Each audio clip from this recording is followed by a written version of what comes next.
Good evening. I'm Chief Meteorologist Chris Holcomb from the 11 Alive Weather Impact Team, where we want to talk to you about this monster storm that is taking place right now in the Gulf of Mexico, and it is expected to maintain this near record strength until it gets close to landfall in the middle of the week here along the Florida coastline. This is Hurricane Milton, and from the 8 o'clock advisory that we just got in, we see maximum sustained winds at 180 miles an hour. The strongest hurricane on record as far as the wind speeds was Allen back in the early 80s here with maximum sustained winds of 190 miles an hour. Also, this is near record strength as far as the pressure. The pressure right now is at about 897 millibars. The record lowest pressure is 882 millibars. So this is near record strength in the Gulf of Mexico. And this is just a powerful storm. You can see it's a Category 5. We'll zoom in a little bit tighter here. You can see that it's down into the southern parts of the Gulf near the Yucatan Peninsula as that Cat 5. And it's moving to the east at about 10 miles an hour. So you can see the center of that circulation right there, a very tight eye that we have. In fact, the eye is only about 4 miles wide. So that's a really tight concentric eye, and it is very strong as it's moving closer here to the Yucatan Peninsula, and it looks like it's going to kind of skirt the Yucatan and then move up toward the north and east. And as it does that, it will then threaten the Florida coast. We are expecting a landfall most likely here late on Wednesday. So here's the latest that we're watching. This is the 8 o'clock advisory. This is really the same track that we had from earlier tonight at 5 o'clock, but with the intermediate advisory that comes in at 8 o'clock, they mainly just update the winds and also the direction there as well as the pressure. So here's the track that as we're watching it, you see it kind of skirting the Yucatan Peninsula and then moving through the Gulf, most likely maintaining that Category 5 status through at least overnight Tuesday into early on Wednesday. Now, the thing with hurricanes is that when they are this strong, it's really hard for them to maintain that strength for a long time. It goes through an eye wall replacement, and sometimes that causes, over and over again, it'll have eye wall replacement there. And that sometimes gives fluctuations in the wind speed and even the pressure there as well. But as this gets closer to Florida, we expect it to encounter the potential for some wind shear that may make it weaken a little bit. Now, when I say weaken, I don't mean it's going to go away. I just mean it's not going to maintain that Category 5 status for a long time. And notice that by Wednesday afternoon, if this forecast verifies here, it could become a Category 4. And then at landfall, late Wednesday into early on Thursday, we have had some variations in that landfall time. It's actually being pushed back just a little bit. Earlier, we thought it was going to be Wednesday afternoon. Now it looks like it's going to be later on Wednesday or overnight into early on Thursday. And at that landfall, it may be a Category 3 hurricane with max winds at about 125 miles an hour. That is still a major hurricane, and this storm is going to cause some major impacts for really the entire Florida peninsula there, but especially the western coastline. I'm going to go over some of these advisories and warnings that we have here, but there you see in the red, that is where we have a hurricane warning in effect. We are expecting dangerous wind, a lot of rain, and life-threatening storm surge. In fact, the National Hurricane Center has actually upped the storm surge forecast for this system. Earlier, it was saying a 12-foot storm surge, which is extreme already, but now they're saying the potential for up to 15-foot storm surge, which is really extreme with that. Now, once we get landfall, you see it crossing the Florida peninsula and then going out into the Atlantic as a Category 1 there on the east side. And then it diminishes going into late Thursday and into Friday, as well as on Saturday, going over near the Bermuda area. Now, I want to point something else out here to you. You see the yellow here, and I'll go over this, I guess, a little bit more in just a moment. But I wanted to show you on this track, it is a counterclockwise flow, all right? So as this crosses over the peninsula of Florida, it will weaken just a little bit, but still maintaining hurricane hurricane strength when it goes back out into the Atlantic. But that counterclockwise flow here is still going to send some impacts to the Georgia as well as the South Carolina coast. Now, it's interesting, we don't expect a direct landfall on the Georgia coast, but there is a tropical storm watch in effect for the Georgia coast because on the north side of that system there, with that wraparound moisture and wraparound flow, it is going to be sending in some storm surge, it is going to be sending in some rain, and it's going to be sending in some wind there to the Georgia coast. So we need to watch this very closely. Here's a closer look at those advisories that we have. The red is where we have a hurricane warning. The blue is a tropical storm warning. And then on the east side of Florida, we have a hurricane watch here in the pink color. And then up in Georgia and into areas of South Carolina, that's where we have that tropical storm watch that's in effect. So there's a closer look at those warnings here. And really, the models have been consistent, even though we've seen some changes there of the timing of the track. The models have been pretty consistent in bringing this in near Tampa. That's pretty much in the center of that hurricane warning. But notice there, as it moves across, it will be impacting many areas inland over toward Orlando, exiting over near Daytona Beach or south of Jacksonville, between Daytona and Jacksonville, the Space Coast region there. And then it'll move on out into the Atlantic. Here's that closer look at the tropical storm watch. Now, again, we're talking about that counterclockwise flow. The center of the storm is going to be down here, but it's that counterclockwise flow that will bring in this Atlantic moisture and rain on the top end of the system, as well as bringing in a lot of that Atlantic Ocean water with the storm surge along the coast. So we will have some storm surge issues. Maybe 6-foot storm surges, let's say up to 6 foot along the Georgia coastline. So there'll be some rough surf there, some beach erosion, as well as some wind that could be tropical storm force winds, and of course some rain moving into those areas as well. So we've been talking about the rapid intensification here with this storm. Remember last Thursday?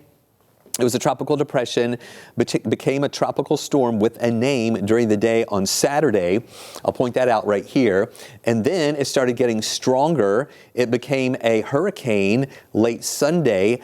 Overnight Sunday, it was a Category 1 or early this morning. And then boom, look at that rapid intensification, even explosive intensification, up to a Category 5 storm here, and that actually happened during the afternoon. So this is one of the fastest growing hurricanes on record in the Atlantic Basin with that rapid intensification that was accompanied here with that storm. Now, we are watching this storm closely because it's high interest for a lot of people. People are wanting to know what's going on.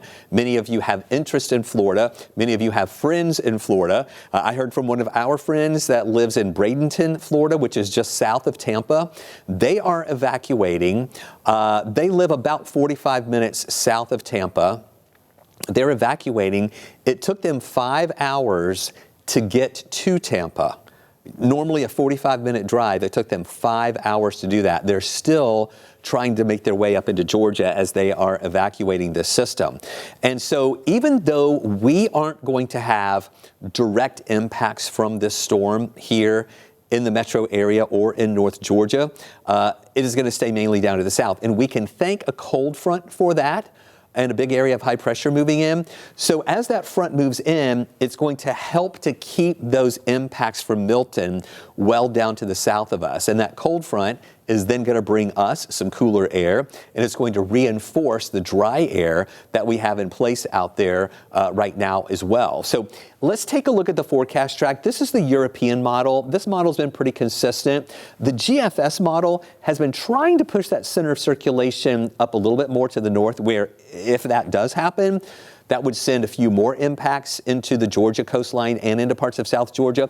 But let me go with the European right now and show you what we're watching as we go through this timeline.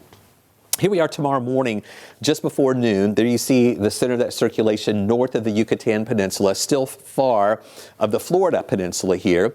It moves on up to the north. This is at noon on Wednesday, still that center of circulation out in the Gulf of Mexico.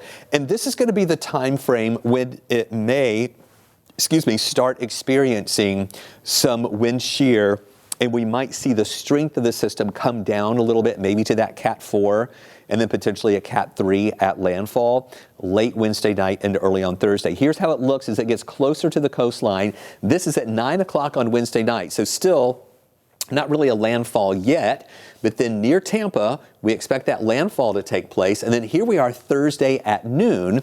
So overnight, Wednesday night into early on Thursday, it'll be crossing the Florida Peninsula. By noon, the center of the storm may be moving back out over to the Atlantic. But this is the part I want you to watch right here along the Georgia coast. Can you see the arrows here?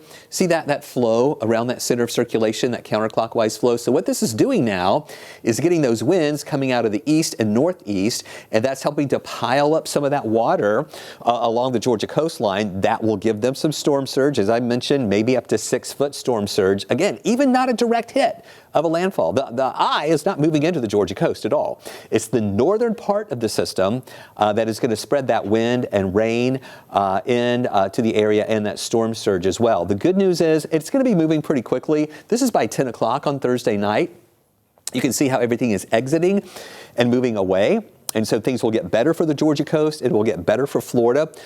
Also, did you notice as I was walking you through that timeline here with the forecast track, nothing was coming up toward the Atlanta area. We just have the dry air, the cool air that's going to be over us. And as we're contrasting our coverage here of talking about this disastrous major hurricane down in the Gulf of Mexico that's going to cause a lot of impacts to Florida and maybe some to South Georgia and the Georgia coastline, we do not expect to see any impacts here. We're really going to be having some nice weather with that cooler air moving in and the dry air that we're going to be experiencing here over the next few days. Here's another look. This is the moisture map that just shows the orange colors there, which is very moist. That's the very rich tropical air down in the Gulf of Mexico. Here you can see how it's going to be moving in closer to Florida, but it starts sending some of that moisture up into South Georgia and along the Georgia coast, and then it moves out. And then the purple color to the north, that's the dry air. And we're going to have that, and that's going to win out in our area thanks to that front, keeping all of that moisture down to the south of us and keeping the impacts of Milton away from us as well. Here is a look at the winds in association with this system. And you can see the intense winds that we're dealing with down at the center of that storm. And there's the flow around it. See how everything is just pretty much revolving around that area of low pressure, which is the storm down in the coast here, which is Milton. Here's Tampa right there. Again, there's that center of circulation. Just watch that flow. Even on Wednesday, we're going to see some rough surf there along the Georgia coast thanks to that flow that's coming through. You see it crossing. There's the center of circulation getting back out over the Atlantic and moving away. But then just look at those winds here funneling through the Georgia coast down toward Jacksonville, enhancing that storm surge, enhancing some of the rain coming in as well. And then it's going to move out. And you'll notice here that we're not even really going to see, we might have some additional breezes here, but nothing really out of the ordinary. I don't think that would cause trees to come down or anything like that, but just maybe a little more breezy. Late Wednesday, really more into early Thursday, just maybe some breezes that are going to be coming through there. And then again, through the weekend, things are going to be settling down. So this is what we're going to get to enjoy here as we're tracking that intense weather down to the south. Look at these morning temperatures, and that's where you're really going to notice this cold front that's moving through. 61 early Tuesday morning is going to be comfortable, but look at this. We go to the upper 50s Wednesday and Thursday. Lower 50s on Friday and also Saturday morning. It is going to be a crisp, cool start to the day for Friday and Saturday. And look at the high temperatures, too. We'll be in the upper 70s on Tuesday and Wednesday. The average high for this time of year is 78, and that's where we're going to be on Wednesday. And then a little below average on Thursday and Friday, and then back up to 78 here on your Saturday. So here's the 7-day forecast showing that dry weather for the entire week. We don't expect any rain. We have a major hurricane, one state to the south of us, but all of that activity is going to stay to the south of us. We've got plenty of sunshine here, those comfortable temperatures, the really cool mornings with temperatures in the 50s and then afternoon highs in the 70s until we get into Sunday. That's when we get back up to about 81 degrees. Be sure to download our app and also make sure that you have notifications turned on so you can get notifications whenever any bad weather comes our way.